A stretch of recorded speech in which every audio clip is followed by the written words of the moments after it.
lá. Hoje a gente vai dar uma olhada num material assim bem intrigante que chegou pra gente.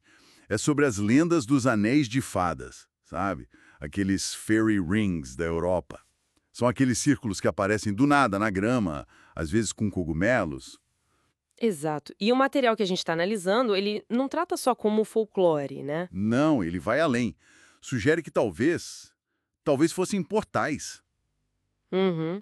Portais mesmo, ligados a viagem no tempo, outras realidades. E até tecnologias desconhecidas, fazendo uma ponte meio maluca com coisas mais recentes. Isso, a fonte tenta conectar essas lendas antigas com, sei lá, relatos de hoje sobre projetos secretos tipo Montauk, Área 51. É uma mistura em tanto. Nossa ideia aqui é tentar desembrulhar isso, né? Ver os pontos principais que esse material levanta. Exatamente. Ver o que essa análise, o que ela propõe. Certo. Então, vamos começar pelo básico da lenda, que o material descreve bem. A história clássica, né? Aquela de alguém entrar num círculo desses e, puf, desaparecer. Ou isso, ou voltar num tempo totalmente diferente. O material até cita um caso, acho que da Irlanda medieval. Ah, sim, essa história é famosa no folclore. Um homem que... Ele entra no Anel de Fadas, fica um tempo lá, que parece curto pra ele, mas quando sai, descobre que todos os amigos, a família, todo mundo morreu há muito tempo. Décadas se passaram. e o mais bizarro é o final. Quando ele, tipo, toca o chão fora do círculo, Vira pó. Envelhece tudo de uma vez. É chocante. total. E aí que o material que a gente tá vendo faz uma conexão inesperada. É, eles pegam esse envelhecimento instantâneo e tentam ligar com umas ideias, bom, de física alternativa, meio teoria da conspiração. Como assim? Falam de um conceito de referência zero de tempo. Seria tipo um marcador temporal interno de cada pessoa, entende? Mais ou menos. Se você viajasse no tempo, principalmente para o futuro, você alteraria essa sua referência zero. E aí, para evitar paradoxos. O universo te envelheceria na hora. Tipo uma trava de segurança cósmica. Exato. É uma tentativa, né, de dar uma roupagem meio pseudocientífica para um elemento super fantástico da lenda. Curiosa essa tentativa de modernizar um mito. Mas o material não fica só no tempo, né? Fala também dos habitantes desses lugares. Sim, os tais seres pequenos, o povo das fadas, a fonte usa até um termo, selicor, que aparece em alguns círculos mais esotéricos. Cita um testemunho esquisito, Bem né? esquisito. Atribuído a um suposto informante, um tal de Pete Peterson, O que ele dizia? que teria visto lá na área 51 um ser humanoide, mas com só 30 centímetros de altura. Pequenininho mesmo. E com voz aguda, usando roupas tipo da Renascença. Roupas renascentistas. Na área 51? Pois é, o material até joga no ar se a moda da Renascença não teria sido, tipo assim, inspirada por encontros com esses seres. É. É bem fora da curva essa afirmação. Realmente. E a parte dos cogumelos? Como entra? O material parece dar bastante destaque para isso. Ah, sim. Tem uma associação muito forte com cogumelo específico, o Amanita muscaria. Aquele vermelhinho com pintas brancas, o Fly Agaric. Esse mesmo. Super tóxico, né?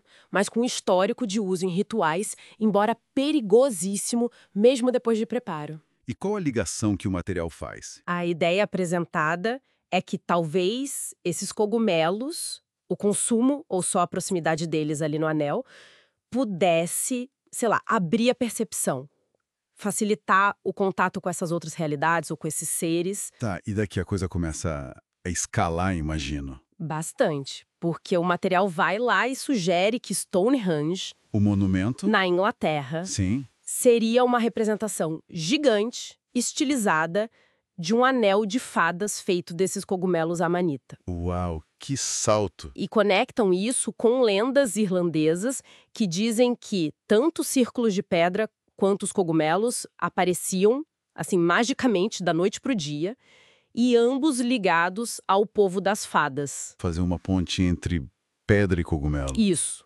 E, para reforçar essa coisa das pedras e fenômenos estranhos, mencionam até um incidente, que não é bem confirmado, de 1971. Em Stonehenge mesmo. Sim, um grupo de hippies teria acampado lá dentro, no meio de uma tempestade com raios, E? e teriam desaparecido, sumido. Enquanto Umas testemunhas, supostamente, viram as pedras brilhando muito forte com os raios. Carara! É mais um elemento para essa teia que o material constrói, né? Ligando o antigo, folclórico, com o inexplicável moderno. Exato. Eles vão tecendo essa rede. E como eles tentam amarrar isso tudo no final? Tem algo sobre padrões da natureza, geometria? Tem sim. Para tentar dar um verniz mais amplo, falam de geometria sagrada, das linhas lei, aquelas supostas linhas de energia da Terra e do papel das vibrações. Vibrações. Citam até a cimática, sabe? O estudo de como o som cria padrões visíveis na areia, na água. Ah, sei, aqueles desenhos que o som forma. Isso. E usam como exemplo a existência de anéis parecidos, sem árvores no meio, lá nos desertos da Namíbia, da Austrália, cuja causa ainda é debatida, se não são cupins ou algo assim. E como argumento? Que talvez esses anéis no deserto sejam um exemplo de um padrão natural auto-organizado que estaria ligado a essa física de portais e de tempo tridimensional que é a fonte da especulando. Entendi. É uma tentativa de encontrar um padrão universal para esses fenômenos circulares. Basicamente. Então tá. Depois de passear por tudo isso, como a gente pode resumir essa análise do material? O que fica? Olha, o que a gente vê é uma colagem, né? Pega folclore antigo sobre os anéis, Uhum.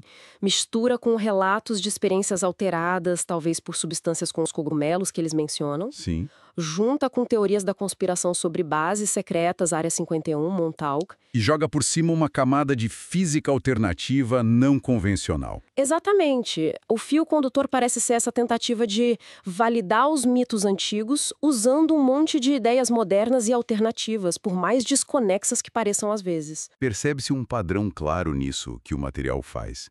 Pegar elementos do folclore, os círculos, os serzinhos, os cogumelos, as pedras, e dar uma nova interpretação para eles. Uma reinterpretação à luz dessas teorias conspiratórias e especulativas mais recentes. É como se estivessem tentando dar uma roupagem quase tecnológica, né? Para lendas bem antigas. Exato. E isso, acho, deixa a gente com uma reflexão no final, né? Independentemente de a gente achar que essas alegações são literalmente verdadeiras ou não. Qual reflexão? O que será que a persistência dessas histórias todas, as lendas antigas e essas releituras modernas, por mais bizarras que pareçam, diz sobre a gente? Sobre essa necessidade humana de achar padrões, de buscar explicações para o desconhecido. Será que isso aponta, talvez, para camadas da realidade ou da nossa própria percepção que a gente ainda não consegue entender direito com o nosso modelo atual? Fica aí a pergunta.